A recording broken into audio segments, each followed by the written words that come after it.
Hello there, you beautiful people. My name is Willow, and welcome back to Supreme Commander Forged Alliance Forever for a Subpar Commander.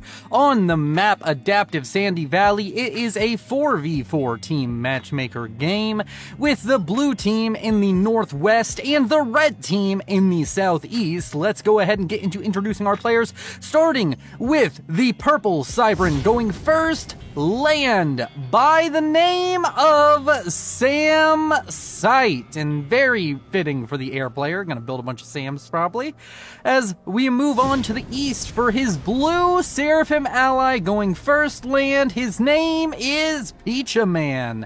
And he is going to the east as we go south, yes. And find ourselves with the best faction, an Aeon, of course, who is blue and has gone first land. And, of course, has the beautiful name of Nicola. Nope, this is Toradora. Toradora, not Nicolas. That's our last player. Our last player, everybody. It's Nicolas 258 going first air as a Cyan Cybran.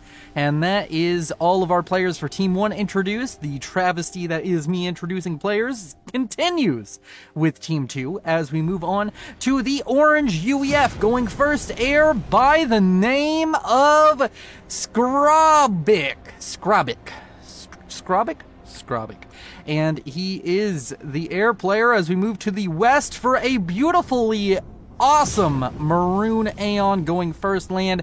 His name is Triplicate, and he is triple the player as he walks out to the west. And to the east of him, we have a red UEF going first land. His name, of course, is gonna be Stalker Brony, and with a name that cringe, you know he's playing UEF, and he's probably gonna go turtle. I will say T2 is going to be the only upgrade that he gets on his comm in the first 10 minutes. Alright, as we move on to the last player, a yellow Seraphim going first land by the name of Vet. And he's walking out to the north. And that's all of our players introduced. We can look at the map. I'm not a big fan of this map, playing it personally, but hey, I like watching almost any map. There's a few exceptions. 25,000 reclaim on the map for these players to scoop up into their coffers and turn into juicy units, buildings, and weapons of mass destruction.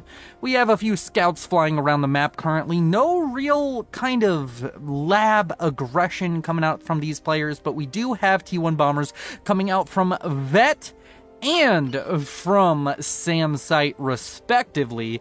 Gonna have to see exactly how much these T1 bombers get done. Other than that, we can talk about the map just a little bit more before they get into range of each other. Of course, that yellow bomber out from Vet about to be on some engineers, so is probably going to pick up some kills there. Very, very unfortunate that the Seraphim's going to draw first blood, as he just did right there. But, of course, the map. There is a lot of choke points, there's a lot of changes in elevations, and there's a huge amount of mass extractors in the corners. So this corner down here to the bottom of the screen and to the top of the screen, kind of the most important areas, and that's where we're going to see most of the fighting and what these players are going to be going for. The bomber up to 2 kills, that is going to be a very effective bomber. Another bomber down here to the south hasn't managed to pick up a kill yet, but going to get a double kill. Oh no, it's going for the Hydro. Gonna get nothing. Ooh, painful. Both bombers getting shot down, one with mildly more success than the other. And that is just kind of how the cookie crumbles here in the early game for these two teams. And we now have some beautiful flare harassment now coming out, or maybe this is just a precursor to what he's going to build the entire game, as flares are relatively good in a Aeon mix. They have enough, they have comparable hit points to an Aurora. They have 115 and Aurora has 155. So realistically, for being so much cheaper, they get a lot more HP, they have decent DPS, the only thing they're lacking is range, and the Aurora makes up for that. So if you're an Aeon player and you want a little bit more of a beefy kind of unit force, try and mix in some flares. They die just as quick, or even a little bit quicker, but there's a lot more of them, so you do get a little bit more HP with your forces, and whenever they come in close, you have that really nice DPS that the flare does output. Now, we have Aeon on Aeon aggression over here. Very sad to see. You usually like to see the Aeons working together, but unfortunately in this match, there's one for each side, and they're going to be towing off against each other. Towing off. Facing off. But they're going toe-to-toe with each other, but I combined that with facing off. Very, very spicy commentary coming out. Grade A casting, if I do say so myself. Oh, yes. I review myself 5 out of 5 Yelps on Yelp. And now, they really should have done that. Isn't it stars on Yelp? Man, they should have named it Yelps. I want to give myself a Yelp on Yelp. But of course, T2 on the way for Stalker Brony. Called it out.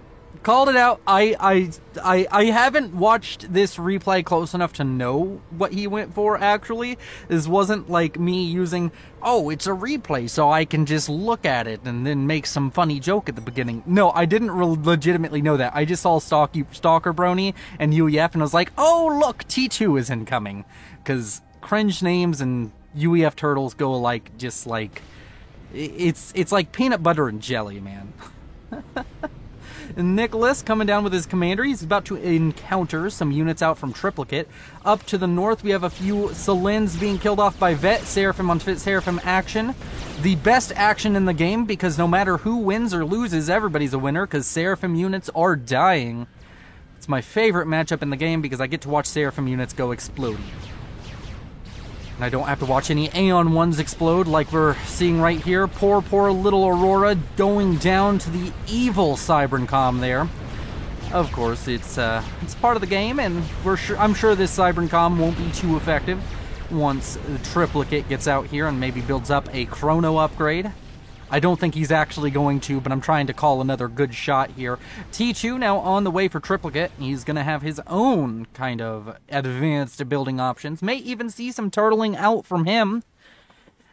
Aeon players, we have our turtles, but of course, our turtles are better because they have asylums, and asylums are just like a giant moving turtle that makes you go insane slowly, whether you are using them or you are against them. And, of course, we are going to get settled in, as neither side playing particularly aggressive. 7 minutes in, neither side really going for a huge engagement yet. No gun upgrades from what I've seen. Maybe there's been one. Nope, there hasn't. The most aggressive play we're going to see right now is Stalker Brony walking up and building a T2 PD, probably in the middle of this field where it won't really matter. Not even going to be protecting a mechs. Where are you building your T2 PD? Your comm's right there, man. Come on, show it to me. He's building a radar, and where's the T2 PD? Come on. I know you're going to build one, so build it. Oh, he's going to walk forward. Never mind, he might build a more useful one. Place one right up here in the face of Pecha Man, who is currently kind of just chilling over here. He's going to be throwing up a lot of factories. We have a few T1 bombers out onto the field from Sam's site. He's invested quite a little bit into this T1 air harass, which makes me a little bit worried. He's probably going to have a slower tech up towards Tech 3 air. In fact, going for Tech 3 air without a T2 P-Gen. Is he in a power stall? No, not quite yet, but he is building his T2 P-Gen now. A lot of T1 P-Gens to reclaim currently, but once he gets those T2 P-Gens online, we'll have that very, very juicy option to get himself up in towards the reclaim required for things like T3 Mexes or even a T3 P-Gen. Reclaim them and help out your mass bar while you're trying to get that T3 P-Gen. A little bit of an air fight breaking out between Samsite and Skrobik. Skrobik going to come out ahead. 5 interceptors left over versus the 4 for Samsite.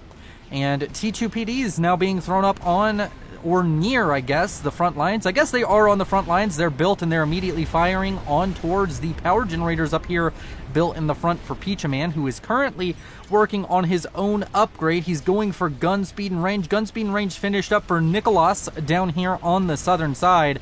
A lot of units now out for Triplicate. He's trying to gain control of this corner, and if he does, that means that Team 2 will have full control of both corners. Vet, though, under attack by a bunch of Jesters. Is he going to be able to get these killed off in time, or is he just going to die here?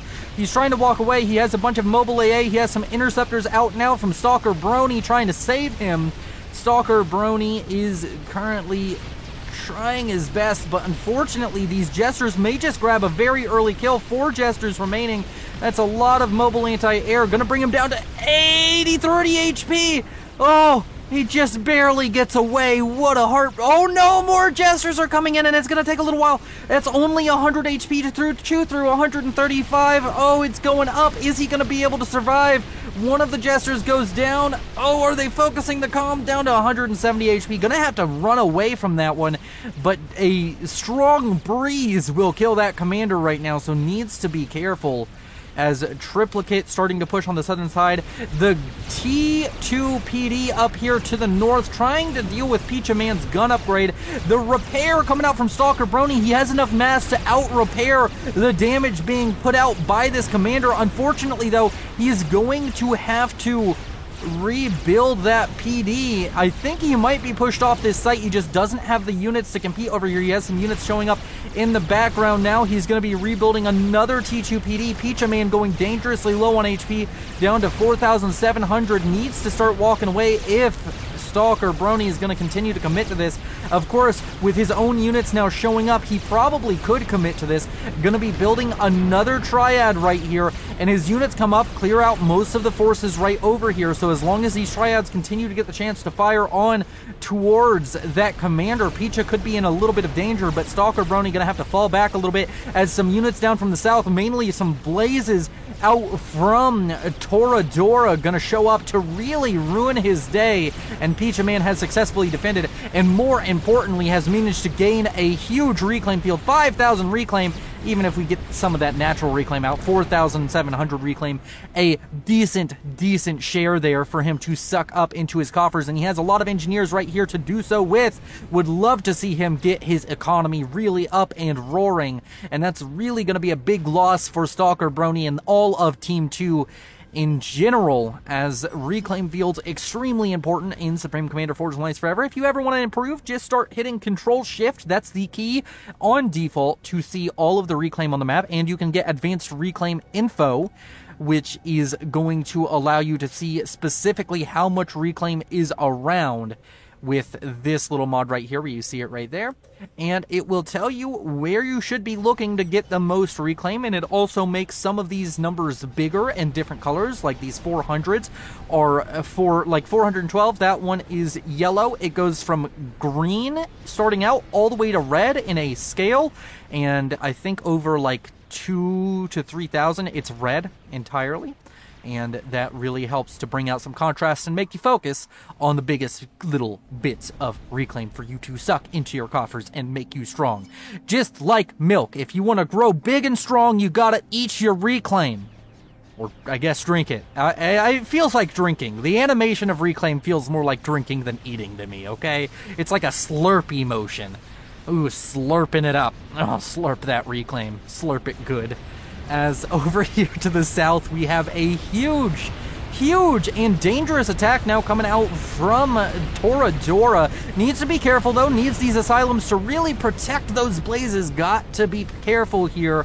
Those Fervors, while they are admittedly the worst of the T1 mobile artillery, if you just stand and let T1 mobile artillery hit any of your units, it's a bad day. So he's going to start pushing forward with all of these. Unfortunately for him, though, there is a tactical missile battery and a couple of Oblivions. Okay, don't know what this tactical missile battery is for, other than to give me anxiety that I'm going to miss something. And you know what? Very likely I will miss something, because that's just how I roll. As down here, Triplicate seemingly going to have some struggles. Doesn't have T2 out just yet. Has a ton of engineers and is assisting the production of even more. Seems like that maybe should have gone T2, or maybe even a sort of rush for T3. But he is going to have a lot of build power if he can get a favorable fight over here with his Firebase. Maybe he can get into a reclaim field, have a good time of it. And with all of these tactical missile launchers, it could be very scary. A huge wave of Renegade gunships as well as Jesters. Renegade's kind of the worst for sniping. But unfortunately, when you're sitting on 2,500 health, pretty much any of the gunships are going to chew through you pretty quickly. And now Vet needs to walk away. He needs to finish that off. Peachaman Control K's for some reason. I think that may have been the tactical missile battery, but I couldn't look at it. And down goes Vet. And with that, we have our first 2 ejections very, very suddenly with each other. Was that the tactical missile battery? It was not. That was either a Control K or some kind of incidental kill. As Peachaman is taken out, so is Vet. Now we have 2 players on 2 bases, Toradora and Stalker Brony, respectively, sitting on 2 bases and going to be ready to rumble with their increased economies. Speaking of economy, Team 2 up quite a little bit, nearly 80 mass a second on their opposition, and that is going to mean that right now Stalker Brony will be sitting in a very pretty position, up to almost T3 air. Vet was rushing that, and now Stalker Brony going to inherit that. So we're going to have a lot of air focus coming out from this southern team, whereas on the northern team, we do, of course, have T2 air over here. We've had some gunship snipe attempts, and another gunship snipe may be coming in. A force out from Toradora that he was using earlier was handed over to Nicholas, who is going to be able to use that to try and fight against Triplicate. Triplicate walking his comm relatively dangerously down towards the southern side with all of these units. Has his own force of blazes now starting to come out, but with all of these renegades over here and this large land force already at the disposal and a gun comm, you have to be a little bit worried as the renegades come in. They're going to start firing onto the comm of Triplicate, and Triplicate may just be taken out. I don't see a way out for him. Even if the renegades go down, this is going to be enough damage to make this force on top of his commander just too much, and Triplicate has made an error in judgment and is now going to be hunted down by the assassin Nicholas, who has just come into this game with a need, no, a thirst, no, a hunger for blood, and has now claimed 2 comms in as many minutes to get himself and his team massively ahead on the APM wars. When you're in a game like this, which I would consider relatively balanced with a very kind of small rating range of about 500 to 600 maybe, I mean, it's still a bit large. I feel like a 200 to 300 rating range is the sweet spot for balanced games. But when you have a game like this, the APM really is going to come into play. And now with Stalker Brony having to manage the entire front line of this map by himself, you can be resting assured that some of these forces, they're just going to start slipping through. He's going to take some attritional damage. These gunships, they're going to come in, they're going to start raiding, they're going to start getting some damage down onto the mass extractors, onto these periphery bases, and Stalker Brony is going to start falling apart at the seams, I would imagine, because it's just very difficult to go into a 1v2 or even 1v3 situation.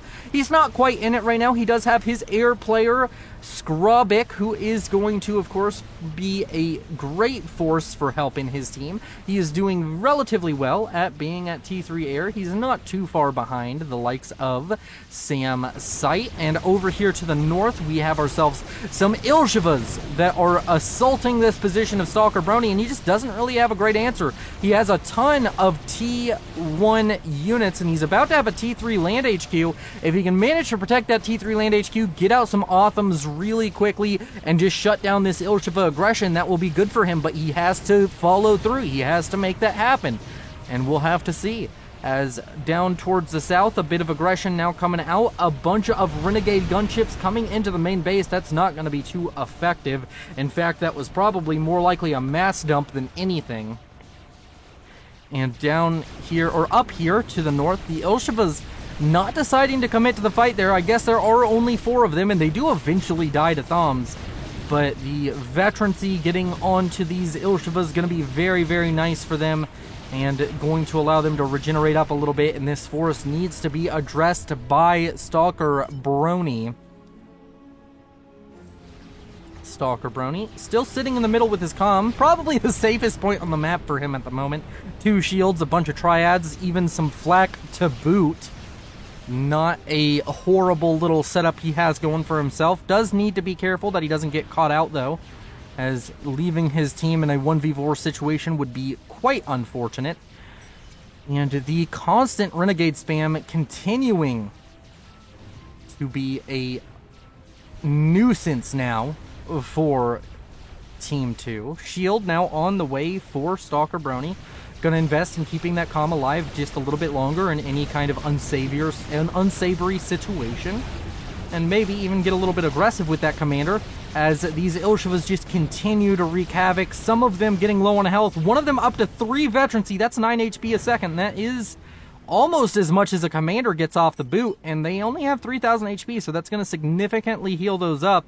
2 veterancy, 1 veterancy, 1 veterancy, all getting up in kills. 20. Starting to become ubiquitous with this group of 4 Ilshivas. Very, very nice little strike team. Kind of the special forces of the force of Toradora at the moment. And working on yet another rank of veterancy. Some of them getting quite low, down to the few hundred HP. Needs to be a little bit careful with them. But they have paid for themselves and then some, so won't be sad if they do lose them. A bunch of Titans now being pumped out of the factory of Stalker Brony in his main base. May very well help him to grab hold of this game. A GC now queued up for Toradora. We'll have to keep an eye on that.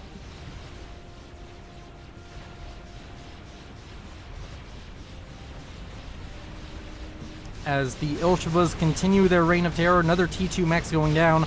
Unfortunately for these Ilshivas, though, the Titans will end their reign of terror. 1 Ilshiva sitting on 75 HP.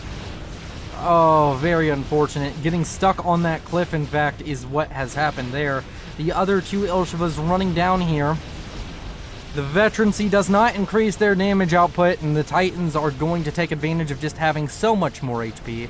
Another T2 mechs going down, and yet another one under threat. These T2 mechs could go down in droves, and every single one going down means that Stalker Brony loses that 6 mass a second, and that will add up quickly. A bunch of Renegades going down, a Strat Bomber coming out to deal some damage. Don't think it was on this. I think it just flew off the map right here. Could be wrong on that front, though. Or, of course, Strat Bomber sitting in the main base over here. And yep, it did just fly off the map. Got a kill onto one of those Ilshivas. Both Mass Extractors managing to stay alive. Stalker Brony probably happy about that turn of events. Autumn's now being produced on this northeastern corner. And overall, Stalker Brony has stabilized. He has a very strong economy behind him. A lot of bases. He is, of course, behind the enemy team still. He's ahead of the enemy team. Him by himself, along with Skrobik, are doing very well. Nicholas really dragging his team down. Not having any upgraded mechs is really hurting his team economically. And overall, we're looking at a relatively even game state now, as up here to the north, a bunch of Authams start to push in. There are some T3 forces on the field for Toradora, but unfortunately up here, all he has is Redeemers. Those Authams will go down eventually to the Cerberus fire, and he is going to fall back with these. Doesn't want to drop any mass on top of the opposition. Speaking of these mass dumps, as I've been talking about the entire game, Samsite and Toradora sitting on the best reclaim numbers at 9.2 thousand and 8.2 thousand respectively. Skrobik, very difficult name for me to say for some reason, at 7.4 thousand and 2.7 thousand for both Stalker Brony and Nicholas. Very surprised by Stalker Brony's numbers. He could be getting a lot of reclaim, but I guess he's just a little bit spread thin APM wise, but that really could help out his case. Maybe let him get out an experimental a little bit earlier. Speaking of experimentals, the GC out from Toradora has started up. He's at 153 mass a second. As long as he stops production of other units, at least for a little while, could get that GC up in a reasonable time frame. But for now, seems as though he's going to just build it very slowly with just a couple T3 engineers and allow his mechs in the backline to upgrade. He's really assisting some of these T3 mechs upgrades. Maybe gonna see those come online and help him build up that experimental assault bot very quickly. With gun T2 and shield on the comm of Stalker Brony, really gonna get some value here in the middle as he starts to fire down this force out from Toradora. And over here on the western side, Stalker Brony showing up with a huge blaze force, and Nicholas may be in trouble. His comm cannot deal with all of these blazes, and these blazes may just eject him from the game, making it Toradora and Samsite versus Stalker Brony and Scrawbrit. But unfortunately, the blazes deciding to focus down on Redeemer instead of the Commander there. A Strat Bomber out from our man Samsite, going to help out there, but Nicholas still under heavy threat. In fact, killing him may be a mistake with his so low economy play so far and being so low on the economic totem pole here. May be better to leave him alive, although the APM is still important, and of course it's a Cybern Com, so you could see some desperation plays with the Telemazer later. So he is going to most likely go down here as a Strat Bomber comes in from Stalker Brony and takes him out of the game. Strat Bomber is going to be able to fly over here, and Samsite unfortunately hasn't built a Samsite, which means that after this air kind of incursion doesn't have a way to deal with the Strat Bombers other than ASF. Luckily, he does have some kicking around. Another Strat Bomber coming in, dropping bombs onto the comm of Samsite, it would seem. Oh, this could be extremely dangerous for Team 1. That Strat Bomber could very realistically be able to kill off that T3 Pigeon. Luckily, Samsite got his comm away from it. Strat Bomber comes in. It's going to drop that T3 Pigeon. Doesn't go down. Oh no, if it gets one more pass, it definitely kills that Pigeon. You can't let that live. You've done so much. Come on. Kill off the Pigeon.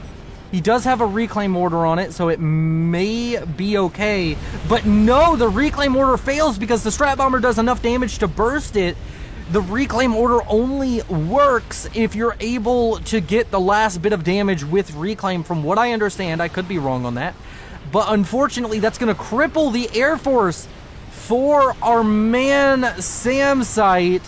And that is a very unfortunate turn of events. There is, of course, T3 Air out and on the field for Toradora, so it does not mean that the game is necessarily over just because of air. A few more Strat Bombers coming in for Stalker Brony, seemingly trying to get some damage done elsewhere, but not able to make it happen. Strat Bombers being used in force over here on the right flank to try and stop this attack coming in from Toradora. Toradora has a decent force over here of mix of Harbingers and of Othams. A lot going on the map right now. Strat Bombers as well as Titans being used to stop this force. Doesn't seem like it's going to achieve too much, with this northeastern corner now being reclaimed by Toradora, who's doing a wonderful job on reclaim, skyrocketing up to 17,000, and now sitting on 3 bases. We're going to have to see if he can manage to go toe-to-toe with Stalker Brony, who is a little bit higher rated than him. Something to keep in mind here. Technically speaking, Stalker Brony not in the subpar commander category with his rating. He is over 1,000 rating, but we have majority of the players below 1,000, and even if I was in this game, I'm about his rating, I would call this a subpar commander, so of course I think it's just fair. And the Strat Bombers continuing to try and clean up this force over here on the west. A large group of units here defending against a small attack out from Stalker Brony. GC at around about 70% complete, gonna be making its way to the front lines very, very soon, as Toradora sitting on 209 mass a second. Overall, Team 2 still ahead on overall mass income by a non-insignificant amount. 200, about 50, maybe 60 mass a second, any given second. Still going to be in the favor of this southern team.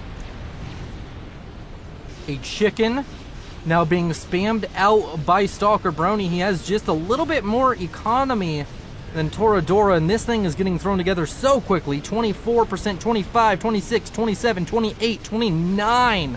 Going up very, very fast for the red UEF player there. And Stalker Brony falling back with the commander has managed to pick up 1 rank of veterancy. A lot of investment for just killing off around about 2,000 mass. But of course is a very beefy comm, and we'll have a lot of struggles killing that off. Of course will Team 1. And the Restorers going down in the middle between Scrawbik and Stalker Brony. The air game seemingly on lock. And that is a ton of Janus. Oh my lord, I'd love to see this Shift G just on top of whatever army comes out next.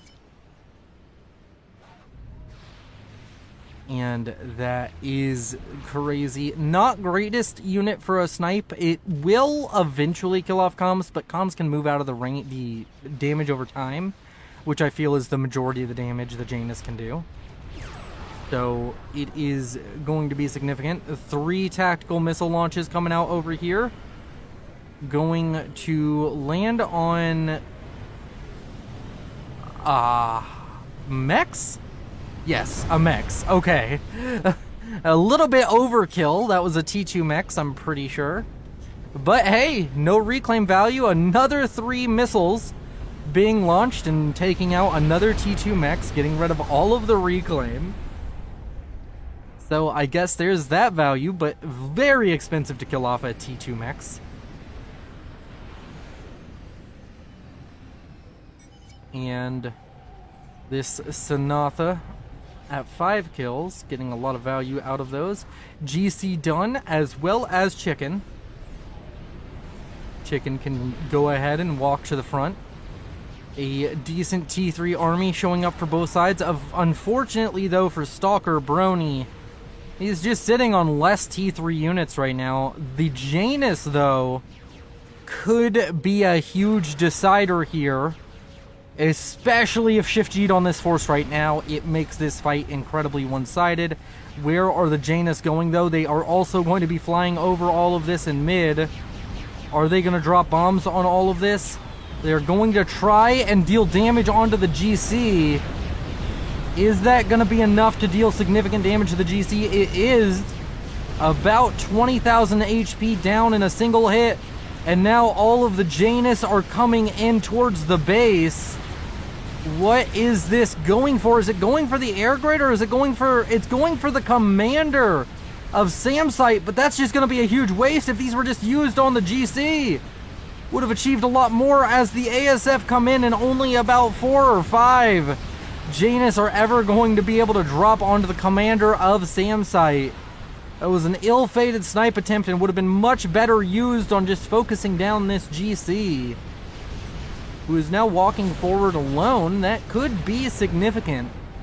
If the GC is not supported, the Chicken can already win that, even without hitting all of the plasma death balls. The Chicken can now kill it off with the HP advantage it does have. The GC is still sitting on more HP, but from full HP, it's a very close fight still, even with the proper micro up from the GC. And now the Chicken gonna fire at the GC.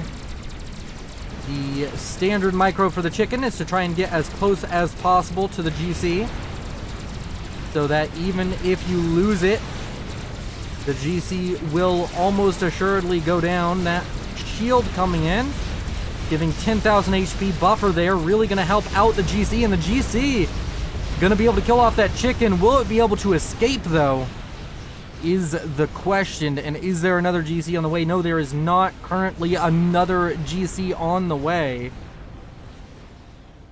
The air game starting to get back into the hands of Team 1, with 2 players focusing quite heavily on having a lot of air units, whereas Stalker Brony has not really focused on the air units quite as much as his opposition.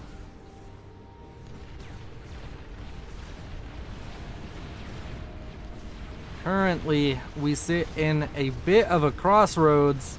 Seems as though Toradora may have the army to end this game. Strat Bombers coming out, though, trying to get enough damage down onto the GC to just straight off kill it off. And they may be able to do so with only 27,000 HP, but that rank of veterancy giving it 35 HP a second is going to make it a little bit difficult here. Strat Bombers coming in, some of them getting multiple passes. Gonna bring it down to a grand total of about 19,000 HP, but it's starting to just walk through the middle of the map. You gotta be a little bit worried if you are Team 2. Novak's now on the way for Skrawbik. The land forces here just aren't enough out from Stalker Brony. He's trying to get up another Chicken. It's very close to being done. Just passing the halfway point. Needs to buy time, but he's losing a ton of land units here. And they don't have necessarily air control at the moment. It does feel as though Scrawbrick definitely has more than enough ASF to win air. But unfortunately didn't take the fight when the Strat Bombers were still alive, so the Strat Bombers going to be unable to continue their bombing campaign, especially with all the Redeemers and that shield in the mix. And now with these T2 gunships now coming out, they're unfortunately going to be very ineffective. There's more than enough anti-air here to deal with them. You just see them kind of go down as quickly as they can come out. And that is very unfortunate now for Team 2, who looked like they may have just had it in the bag not so long ago with all those Strat Bomber plays, but Toradora showing up with the GC, just starting to walk through the base of Stalker Brony. And now with this GC, it still has 20,000 HP. That's a lot to chew through. Another chicken comes online. But will it be enough? There's enough land forces here to really give that chicken a problem. And I would imagine, yeah, there's another GC on the way. So even if you deal with this, you need more chickens. He's got to continue to produce them if he wants to stay alive, but the GC walking in, getting dangerously close to the comm of Scrawbrick. And Scrawbrick may just be going down as the GC is walking in. Down to 1,000 HP, it is going to go down. The chicken gets a nice chunk towards its first rank of veterancy, but there's still a large army here. And that is going to be the shield going down. Scrawbrick may still be in danger of dying here. This is more than enough to kill off a commander. And we may even see some kind of airplay coming out from the northern team. We have a few whalers out on the field. Scrawbrick down to half HP and falling. With the Otham and the Harbinger, they're firing on him. This may just be enough. And Scrawbrick down to 2,000 HP, down to, oh, he's no longer being targeted. And that means that I think Scrawbrick gonna live to fight another day. The Ilshiva's retargeted onto him. Is it gonna be enough? 400, 300, 100, he's dead! Oh no, it's a disaster. Now Stalker Brony left to fight the entire brunt of Toradora's force by himself. He does have a chicken to protect himself.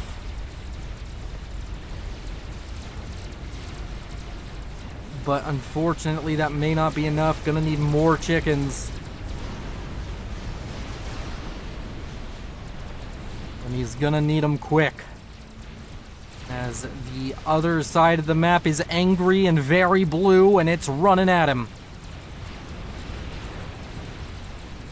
Large sweeping forces. This fire base has been around for so long, and it's still going to give value. All of these triads here, they kill off Harbingers just fine. Yeah, these Harbingers there's going to be a lot of dead ones. Unfortunately, though, this reclaim is not even close to being contested. This reclaim just goes to Toradora, who has been doing a stellar job at reclaim. 48,000. So is Sam Site at 33,000 there. And the chicken finishes cleaning that off. 2 ranks of veterancy, 55,000 HP. Still a force to be reckoned with, but a second GC about to finish up. And Stalker Brony, between a rock and a hard place. He's in a 1v2 scenario. And we'll have to see if he can make it happen. Does have a ton of Stinger and Volthu gunships. Oh, nope, they're just all Volthus over here to the north to try and clean up this expansion effort out from Toradora, and maybe even clean up some of the mexes built up by Samsite. And get an air win while he's at it. This air commitment out from Toradora, not worth it, honestly. Until those gunships are attacking something critical, it's not worth going after them and risk losing an air fight by targeting the wrong thing. Because air could still be pivotal, and air could still win this game for Stalker Brony. Although he's going to have to play very, very well if he wants a shot at that. He is now down over 100 mass a second. Losing that base was very, very painful. GC to reclaim on the front lines.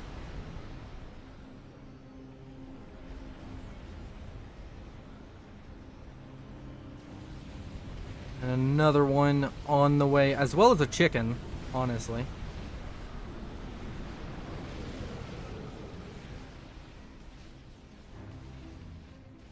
As we somewhat just wait for the game to kick up again. We're going to speed it up for just a moment, just to +2. Some whalers down here to the south going to be going down. And there was no chance that was ever going to deal any significant damage. The commander of Stalker Brony kind of just sitting back here in a relatively safe spot. I mean, he's far enough back that it's going to take multiple... They're going to have to walk through a chicken and a relatively sizable blaze force. Unfortunately, though, this chicken stands no chance against this force. Yeah, this force just beats a chicken. And you can't really rely on the Volthus to come in and do anything. There's both flak, or there's T1 through T3 anti-air here. Those Volthus will not last very long.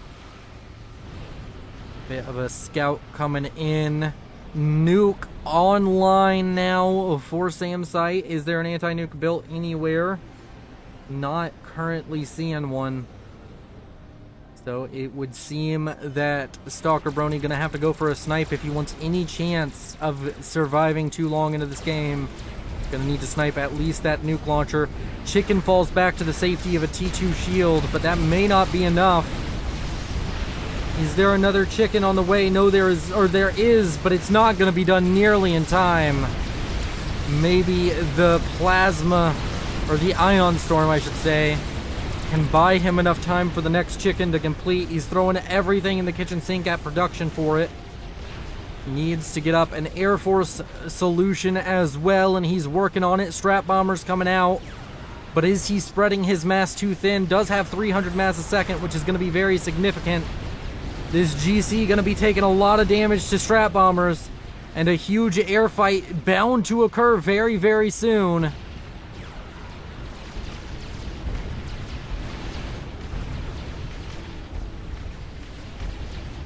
That chicken dangerously close to completing. If it does complete, this attack will be thwarted. Unfortunately, though, it seems the chicken may be focused down, or at least the build power before that could happen. And now the GC marches in.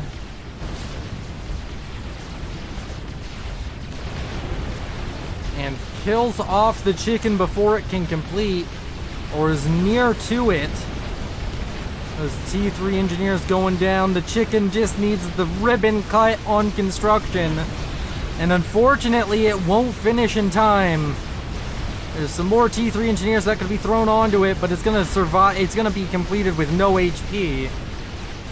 And that is super unfortunate for Stalker Brony, who is now finding his comm under threat. He could maybe overcharge the GC to death, but he's going to take a lot of damage trying to do so. He overcharges, doesn't quite kill it, does another overcharge, get out in time. Yes, it does. It kills off the GC, but it's not enough, and Stalker Brony goes down. GG. Thank you all for watching, and thank you to the patrons, and of course to the channel members who get their names at the, or the one who gets his name at the end of the video. And of course, thank you to all the ones who don't. I don't know why I was trying to like single anybody out there. That was stupid. Thank you for supporting me. If you support me, know that I deeply appreciate it, and it helps the channel out a ton. Other than that, if you liked it, then like it. If you disliked it, dislike it. Subscribe. Do it. You watched almost 50 minutes of video. You liked it. Come on. Hit the subscribe button. You all are beautiful. This is Willow, signing off. But if I lay down and I play dead and I stay dead, maybe you'll get sick of being the